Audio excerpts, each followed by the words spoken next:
Olá, estamos iniciando mais um diálogo e hoje especialíssimo, porque nós temos aí mais um avanço da medicina, da tecnologia, dessa vez em prol da depressão.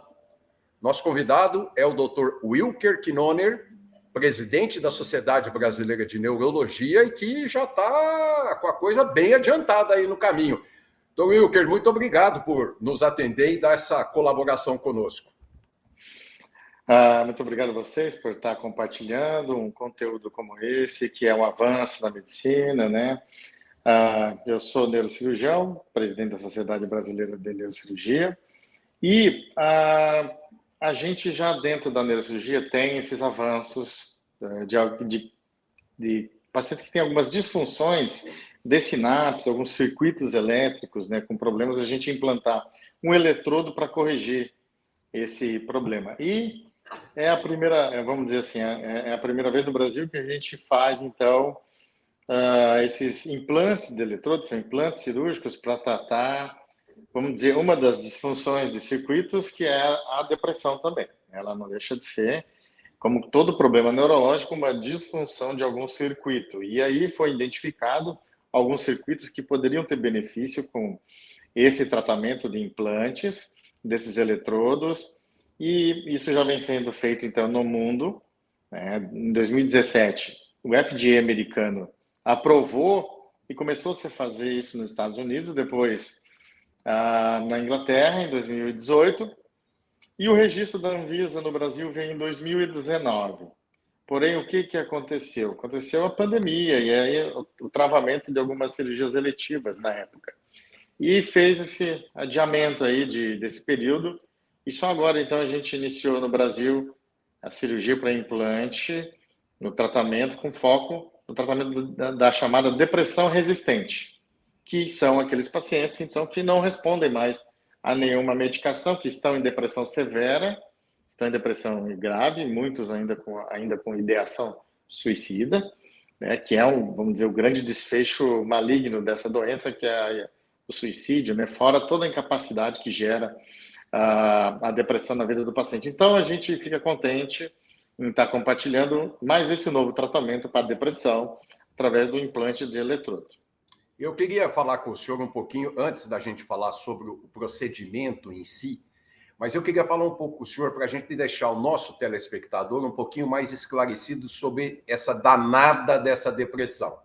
Porque esse é um mal antigo, é um mal que tem pego cada vez mais a sociedade, as pessoas estão se defrontando com seus problemas internos, enfim, aqui eu não sou psiquiatra, eu não quero tratar desse assunto. Mas é um distúrbio afetivo, né, que acompanha a humanidade ao longo dos anos, né, e no sentido patológico, é constatado nos pacientes aí tristeza, pessimismo, baixa estima. Queria que o senhor falasse um pouquinho desse grau para a gente chegar lá naquele grau extremo que é a aplicação do eletrodo.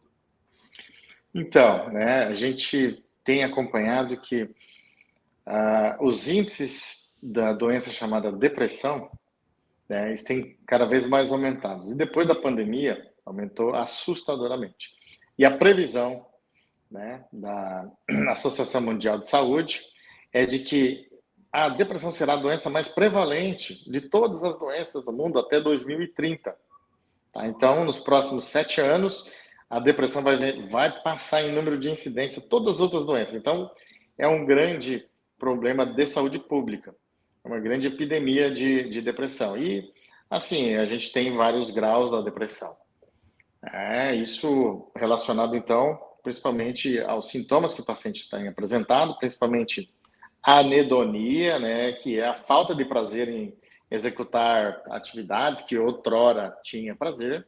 Além disso, a desesperança, desmotivação, a vontade só de ficar no quarto, enfim, os sintomas que todo mundo já conhece. Agora, até o momento, assim, né, assim, a gente teve um grande avanço também da parte na indústria farmacológica, com medicações que são eficientes e controlam os sintomas, na grande maioria das vezes. Porém, dentro desse grupo de pacientes, cerca de 30% dos pacientes com depressão, então, não vão responder à terapia medicamentosas, às vezes com uma, com duas, com até 4 medicações, sem resposta satisfatória. E é para esses pacientes, então, que é indicado esse tipo de procedimento. Hoje, a gente tem, para esses pacientes que não melhoram, então, a estimulação magnética transcraniana, o protocolo da ketamina e o ECT, que é o já conhecido eletroconvulsoterapia, onde a gente tem que colocar os eletrodos, anestesiar o paciente e, vamos dizer, dar um choque e causar uma crise convulsiva nesse paciente para tentar melhorar os sintomas depressivos. Só que isso são 20, 30, 40 sessões disso por ano e deixa a pessoa muitas vezes disfuncional, né? Então, como complemento da terapia nesses 30% de que não respondem às medicações e essas terapias, então é que chega essa novidade, essa inovação tecnológica de melhora através dessa cirurgia que é o implante do eletrodo do nervo vago. Bom, é importantíssimo, né? O senhor deu uma notícia aí que eu tenho certeza que deixou o pessoal preocupado, mas que essa depressão aí até 2030 vai ser aí, tem incidências gravíssimas aí na sociedade. Eu não sei se o senhor se referiu à sociedade mundial ou sociedade brasileira. Mundial. É? Mundial? Mundial. Tá. Bom, em primeiro lugar, é importante, né, não negligenciar esse começo de situação. As pessoas, às vezes, estou com um pouquinho de má vontade, estou com um pouquinho de tristeza, estou com um pouquinho de engordei, emagreci, aquelas situações que acontecem nos casos de depressão. Mas o importante é procurar um acompanhamento emocional, psicológico, ou com psicólogo, psicanalista, psiquiatra, alguém que possa te orientar corretamente para que você não cometa, como muita gente usa o Dr. Google, cometa atos insólitos, né, para o seu mal-estar. Exatamente. Então, a gente acaba, né, às vezes, menosprezando o sintoma. É só uma tristeza que eu estou passando, foi só uma decepção, etc. Pode ser, realmente, na grande maioria porém, não pode menosprezar no sentido que isso pode ser o início de um sintoma, de uma doença maior, que é a depressão, que pode ter a interferência, impacto mais logo ali na frente. Então, né, você viu que começou a ter sintoma de tristeza, de falta de prazer, de aumento de peso, perda do apetite ou aumento do apetite, quer dizer, os sintomas, né, da depressão, procurar, sim, a ajuda de um psiquiatra, né, para um clínico geral, primeiro, né, se você está iniciando sintomas, depois, claro, a ajuda do profissional especializado nisso, que é o psiquiatra. E ele vai gerenciar isso aí, né. Um outro problema, né, que você citou ali a automedicação, a questão de outro tratamento, né. A abordagem da depressão, ela é multidisciplinar. Então, sempre tem, claro, um psiquiatra, um psicólogo, outros profissionais de terapia que vão ajudar esse paciente a passar por esse período. E também agora, né, com a novidade, a parte da neurocirurgia também ajudando. Né? Então, é um conjunto de profissionais aí focados. Agora, esse paciente ele precisa ser visto desde o começo. E um outro problema que a gente vê hoje, além da automedicação, é o não acompanhamento, ou ainda o medo ou o receio de usar uma medicação que vai trazer benefício, né? Porque existe um pensamento do paciente muito comum que eu não vou tomar porque eu não quero ficar dependente. Eu não vou tomar porque ele vai me fazer mal. Enfim, cria-se uma série de pensamentos limitantes ou até de mitos que não corresponde à verdade. E muitas vezes esses pacientes vão melhorar, né? Desses sintomas. E esse, vamos dizer assim, a pessoa fica boa e não tem por que a gente adiar ou ter algum preconceito em consultar um psiquiatra que vai passar a medicação para você, que vai tratar para que isso não se agrave, porque uma das coisas que dá maior resistência, ou seja, fator preditivo para ter maior resistência aos tratamentos da depressão, é o tempo que você passa sem tratar. É o tempo que você passa negligenciando esses sintomas. Então, quanto mais tempo demorar, pior vai ser o tratamento lá na frente também. E que até então, antes desses procedimentos, se resumia à terapia com o profissional aliada à medicação. Antigamente se tinha essas aplicações de estímulos, eu não vou falar eletrochoque, porque antigamente falava eletrochoque. Mas eu vou falar terapia. Convulsoterapia, então pronto. Muito obrigado. Antigamente tinha esse tratamento com estímulos, mas eu penso que não era muito conhecida essa abordagem. Ele era aplicado meio que aleatório, década de 60, década de 70. E hoje você, teoricamente, acompanhando com o seu profissional emocional, depois de orientado por um clínico geral, junto a uma medicação, é o tratamento considerado... padrão ouro. Para a coisa, não chegando aos casos graves, como o senhor disse, para essa intervenção. Exatamente, né? Então, a grande maioria vai ficar bem com a medicação, com as demais terapias, psicoterapias, etc. e tal, né? Para esses pacientes que, por algum motivo, tiver um sintoma ou outro, eles podem ser suplementados com as outras terapias, como a estimulação magnética transcraniana, protocolo de uma medicação chamada ketamina e ainda a eletroconvulsoterapia. É um tratamento bom, porém, ele demanda de muitas vezes, não é todo lugar que tem no Brasil, né? Tem que ter profissional, tem que fazer no ambiente hospitalar muitas vezes, então faz interna, vamos dizer, faz o tratamento esse de choque, né? E depois ganha alta e assim faz 2 vezes na semana, 3, por 20 sessões, então realmente é um tratamento bom, ele tem boas resultados, porém é muito dispendioso da parte de tempo do paciente, de vida, né, com que ele vai ter imerso nesse. Agora, 30% desses pacientes que não respondem a nada disso que eu falei, aí vão precisar, e aí agora, de uma terapia como essa, que é o implante do eletrodo, que até então não se tinha mais nada para fazer. Tá? Essa é a verdade, a grande verdade, não se tinha mais nada para fazer. Hoje, graças ao avanço tecnológico, a gente tem essa terapia entrando na medicina, e já temos aí mais de 800 pacientes operados no mundo, entre Estados Unidos e Inglaterra, a gente tem essa numeração. E os resultados foram bons, ou seja, melhora dos sintomas nesses pacientes que não tem nada para fazer de até 70%. Então, é uma melhora substancial, né? Desses pacientes com esse tratamento. Então, a gente já está fazendo no mundo esse tratamento e com boas respostas. A gente está vendo que necessariamente é preciso um psiquiatra para orientar e dizer, olha, esses casos ou esse caso é cabível sim essa intervenção. Quer dizer, não é chegar lá no clínico, no neurologista, no neurocirurgião e falar assim, ó, vou fazer. Não, precisa ter uma receita ali, né? Exatamente. Então, esse paciente, vamos dizer, os pacientes que são refratários aos tratamentos, são resistentes, esses vão passar ainda por mais uma bateria de consulta e exames para ver se ele é apto para fazer essa cirurgia. Então, a equipe de psiquiatria, né, com essa vocação que a gente chama de psiquiatria intervencionista, são psiquiatras que trabalham já com intervenção, né, com eletroconvulsoterapia, TMS, ketamina. Essa nova modalidade também da psiquiatria no Brasil e no mundo, eles são os responsáveis por filtrarem e indicar o seu paciente para essa terapia, né?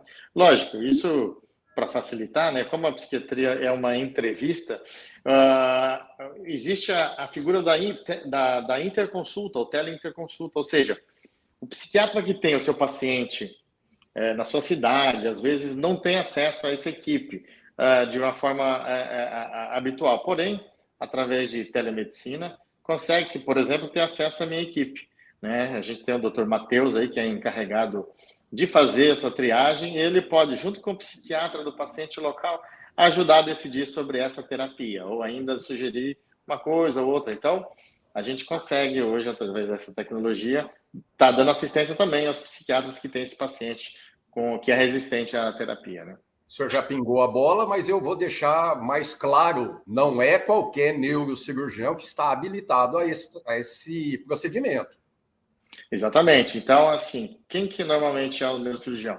É o que, dentro da neurocirurgia, assim como áreas outras cirúrgicas e clínicas, existem as subespecialidades, né? Então, dentro da neurocirurgia tem aquele neurocirurgião que se dedica só aos casos pediátricos, é a neurocirurgia pediátrica, aos casos vasculares, de aneurisma, de coluna. E existe uma categoria, uma sub-área dentro da neurocirurgia que chama neurocirurgia funcional. Essa parte, esses neurocirurgiões funcionais, e que estão habituados com esse implante, que é o implante de estimulação do nervo vago, né, que a gente chama de VNS, que normalmente estão habituados e capacitados tecnicamente para realizar essa cirurgia, né? Logicamente, o cirurgião, mesmo ele tendo capacitado, mesmo assim o paciente ainda vai ter que passar por uma bateria de triagem da psiquiatria para juntos indicarem o procedimento, mas precisa ter essa habilitação, essa, vamos dizer, essa dedicação dentro da neurocirurgia chamada neurocirurgia funcional. O senhor falou sobre aí cerca de 800 casos. Pelo que eu dei uma lida aqui, o Brasil é o terceiro país a entrar com esse procedimento, atrás apenas dos Estados Unidos e da Inglaterra. E o senhor já falou que é extremamente interessante, 70% de índice de satisfação no procedimento e no resultado do procedimento. O procedimento cirúrgico, tecnicamente ele é simples, com, né, baixíssimos riscos. O que acontece? A gente acessa essa região aqui, localiza na profundidade um nervo chamado nervo vago, a gente disseca ele, isola, e nele a gente enrola esse eletrodo, como se fosse um rabinho de porco, uma espiral de caderno, né?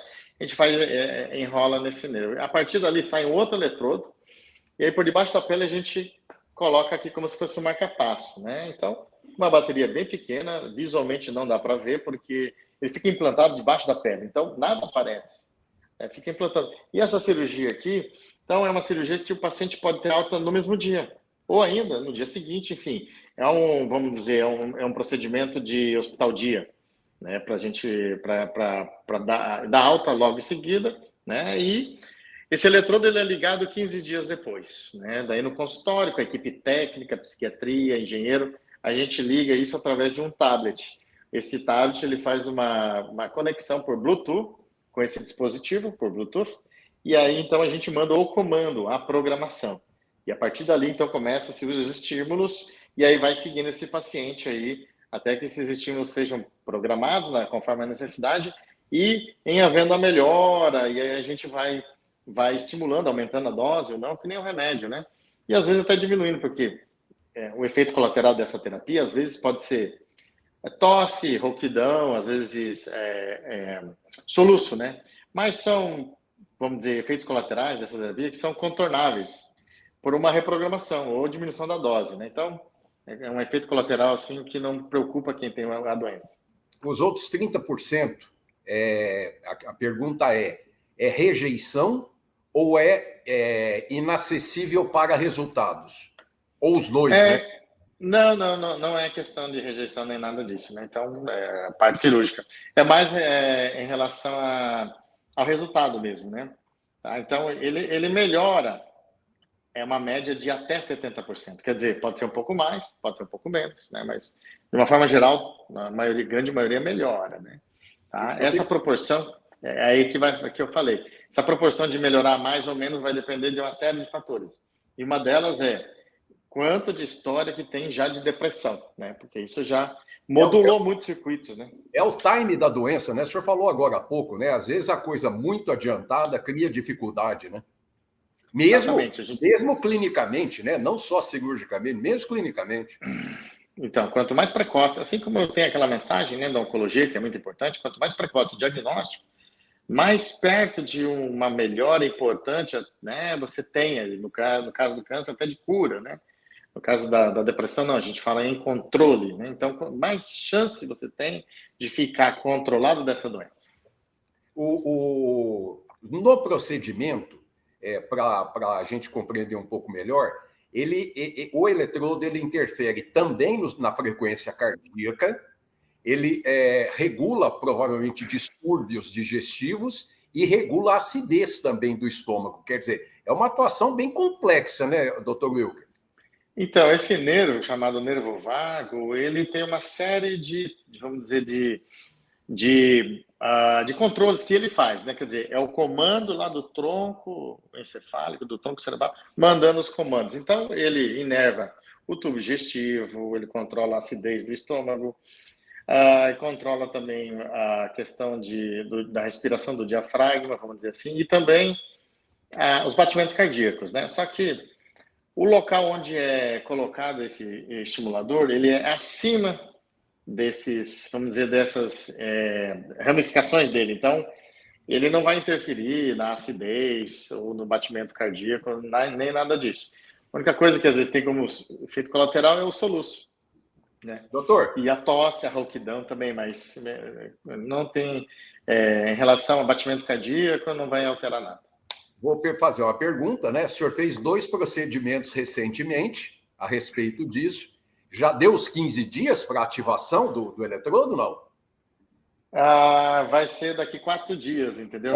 Dia 20, 4 dias, agora, aqui no consultório mesmo, a gente vai ligar esses eletrodos, né? Quer dizer, vai dar uns 15 dias agora, dia 25. E aí a gente vai ligar os 2 pacientes. E aí eu já tenho mais um paciente para fazer nos próximos dias. Aí. Era a próxima pergunta. Como é que está a agenda para as próximas indicações de cirurgia para esse tratamento? Então, na verdade, como a gente começou agora, a gente tem que ir, claro, com calma, com muita parcimônia, verificando caso a caso e realmente filtrando muito bem esses pacientes. Então, esses primeiros implantes que a gente conseguiu colocar aqui em Florianópolis, eles foram uma doação da própria empresa para que os casos começassem no Brasil. É importante dizer que esse dispositivo já tem e já é registrado na Anvisa para tratamento da epilepsia e para o tratamento da depressão agora, para há muito tempo. E agora registrou-se o mesmo dispositivo com uma programação diferente para o tratamento da depressão. Então já tem registro na Anvisa, porém ainda não está disponível, por exemplo, no SUS ou na saúde suplementar, né? Quer dizer, nos planos de saúde. É muito ruim entrevistar o senhor. A próxima pergunta era sobre o SUS, o senhor já matou a charada. Então já vou falar. Se estava disponível no SUS. Desculpa, estou brincando, o senhor sabe. Não, mas então, é importante falar também sobre a acessibilidade a esse tratamento. Nesse momento agora, não, mas com certeza logo ali na frente vai ter, sim, vamos dizer, já foi feito, vamos dizer, a documentação para submeter para o SUS e para, vamos dizer, para a saúde suplementar, né, na Agência Nacional de Saúde. E agora a gente tem que esperar a resposta deles sobre a avaliação econômica deles, para então estar disponível ou não aí no SUS e na saúde suplementar. Agora, em estando registrado na Anvisa, logicamente, o paciente que tiver, né, condição, ele pode fazer de uma maneira particular, né? Mas, lógico, né, o melhor mesmo é esperar que isso tenha aprovação ou do SUS ou da Agência Nacional de Saúde para que os planos de saúde entrem no seu rol de procedimentos essa terapia também. Dr. Wilker Knoner, presidente da Sociedade Brasileira de Neurologia, neurocirurgião que trouxe ótimas notícias em relação a uma doença chata e que promete esses avanços aí que ele elencou para a gente. Dr. Wilker, muito obrigado pela sua gentileza. Até a próxima. Até a próxima. Um grande abraço para você e todos que estão no ouvindo. Pessoal, semana que vem estamos de volta. Até lá.